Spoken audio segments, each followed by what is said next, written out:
How about some second half storylines for the Major League Baseball season? After the AL beat the NL for the 9th time in a row, what's going to happen next? The Yankees and the Dodgers look like on their own collision course, and that to me is my first storylines. I'll go first. The two most probably popular teams in baseball, the Dodgers and Yankees, are the two best teams in baseball right now. They both score very well. They both pitch well. I wonder if this will be the collision course of Yankees Dodgers World Series. Let's have at it the heavy hitters, or will the Astros, who are actually like very close behind them in betting odds, will they take the throne from the Yankees? Who knows? Aaron, what's your first storyline, and what's your reaction to that one? So my reaction to your storyline is, yes, they are obviously two of the more, if not most popular teams. It creates the East Coast versus West Coast divide / matchup / entertainment.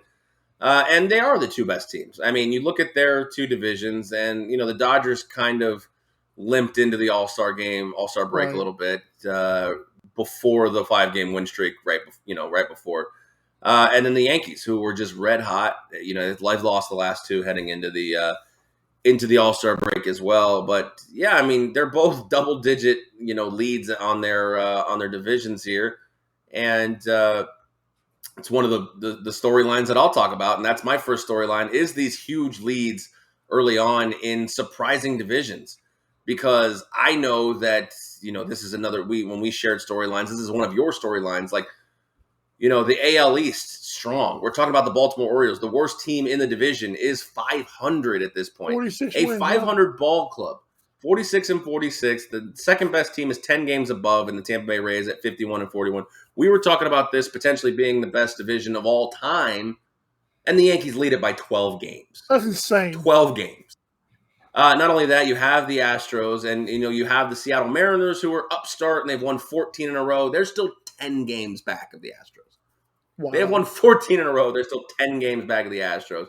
And then, of course, the Dodgers, who have the Padres and Giants on their tail as well, are still 10.5 games. Like, these huge leads by these division leaders, the Dodgers, the Astros, and the Yankees, like, any given night, I know that they can be beaten. It's baseball, but they just seem to be so far head and shoulders. How is that going to translate to the playoffs? Like, are we going to see any one of these three teams, like one of the Reds, remember that Red Sox collapse where they were up by like 9 games with a month left?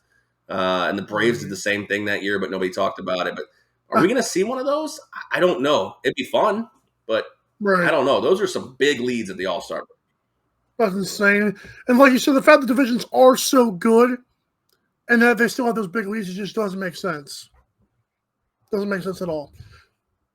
Correct. And that's why it's so surprising to me, because that's why it's so surprising to me. AL East, I mean, I know I don't want to step on your toes here, but, we talked about this maybe being one of the best divisions of all time, and the Yankees lead it by 12 games.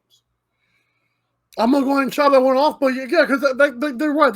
Those topics coincide with each other, but it's good points. How about this one? Are the New York Mets actually going to be contenders this year? I know it seems like the addition of Max Scherzer helps that, but man, I mean, Degrom will be fully healthy. Good morning, Aaron.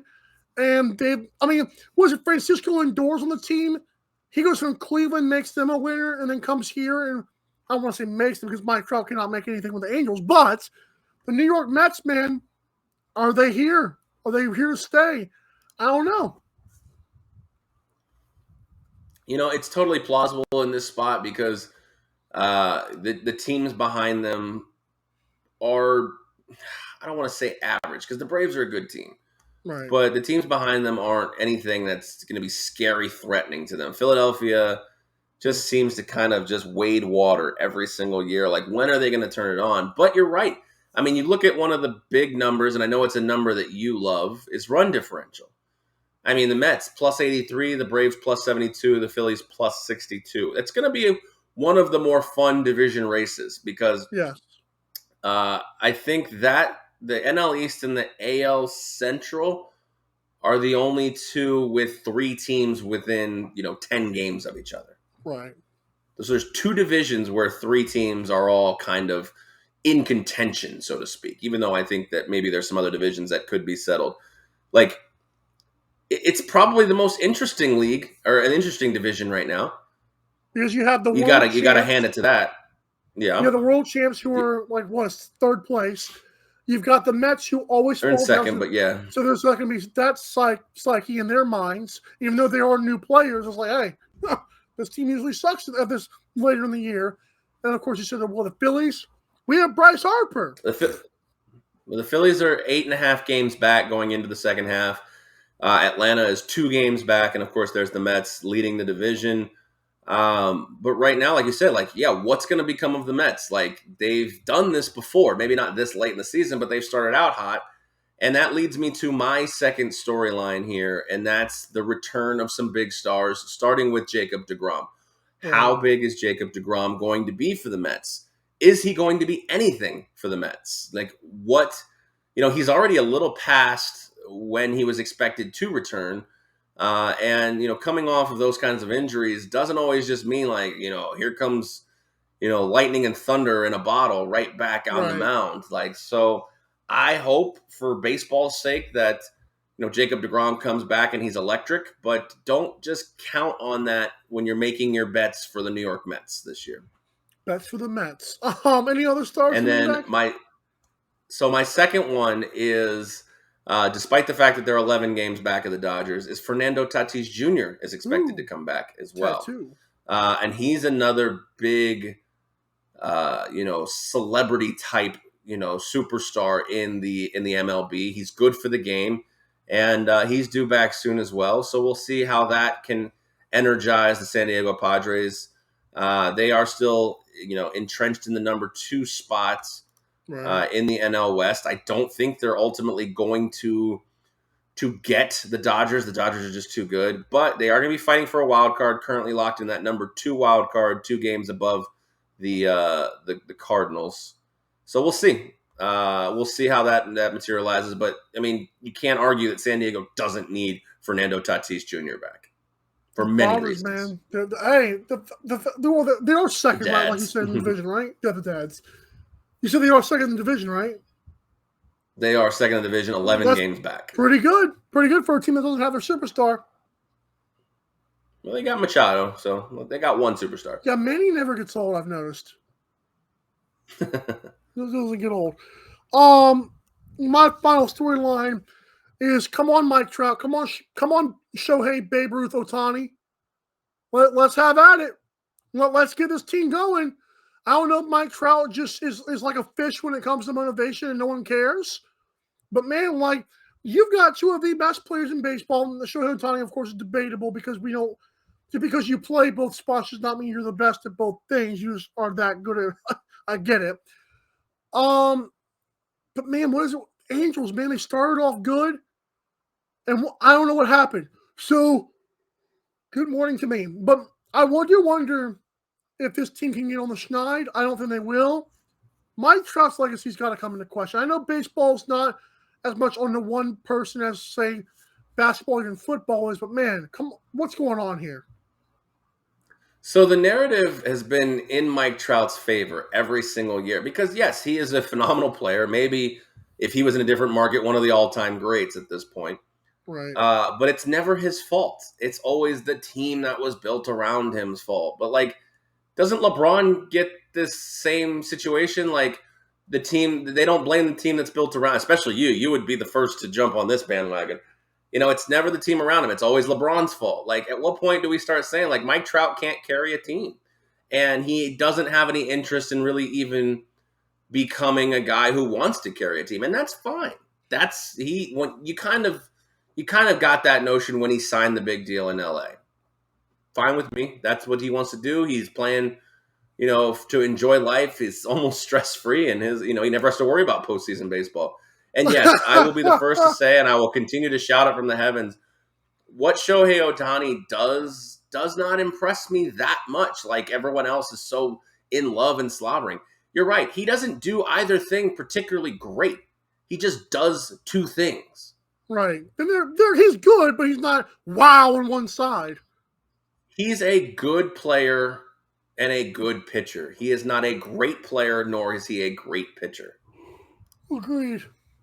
Good morning. It is quite the AM drive here, wouldn't you say? It is ultimate AM at this point. Yes. So my last topic, and I know if you're watching now, you're like, how do you not get to this? Because there was only 9 days left, and of course that's Juan Soto.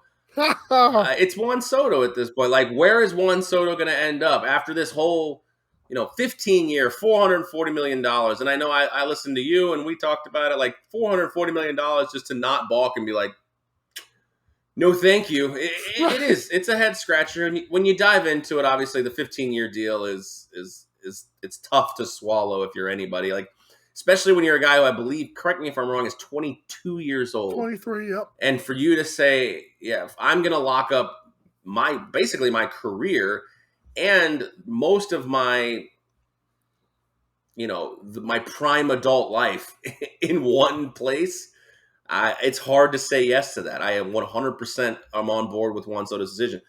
Here's the thing, though. I have this strange suspicion he's not going anywhere by the trade deadline. Good Lord. You want to wake up? You put some coffee in that mug there, buddy. All right. Put some coffee or some cocaine at least. Yeah, I have this strange suspicion he's not going anywhere because the right offer is not going to be on the table. Washington's not desperate to trade him. Well, they don't owe him anything at this point. So, is it true he could be gone? He'll be gone at the offseason, but right. I have a suspicion he's not going anywhere. It's like the Brooklyn Nets with Kevin Durant. Like, we don't have to trade you if we don't like the offers. Like, you have 4 years left. Now, of course, Juan Soto doesn't have any years left, I guess, right? He might be under a rookie contract, though. No, he's got to have some time left. There's no way he's just going to be a free agent. Both those teams have the leverage here. Oh, I never said they didn't, but I know that's what I'm saying. The thing is like, everybody's just ready. I know they're exploring offers, but let's not act like they're in such a rush to trade this guy. Agreed. It would be the only thing they could really profit from this is finding a team like the Yankees, maybe even the Mets, who's so desperate to acquire this person, especially the Mets, because they're just in uncharted territory right now. But yeah, he's going through arbitration. That could be fun. Would you trade Mike Trout for Juan Soto? No. Would you trade Mike Trout for Juan Soto? Somebody add Mike Trout to the add Juan Soto to the roster, like throw a bunch like 5 guys and like a bunch of first round picks at him. Like, have Mike Trout, Shohei Ohtani, and Juan Soto on the same team. And you still finish third in the division. That's what I'm saying. That's the point. Yeah, he's got 2 years of arbitration, which he's going to win his case against Washington. So, he's going into his arbitration years at this point. He's not a free agent until 2025. He's still under the rights for the Nationals for 2 more years. Now, arbitration could net him, $30-40 million a year. I don't know. I don't know how arbitration really works that well anymore. But Sammy.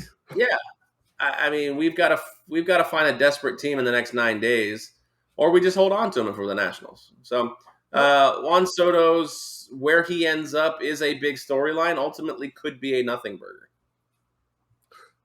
Oh, there's nothing there. That's my nothing burger. That's just my hands.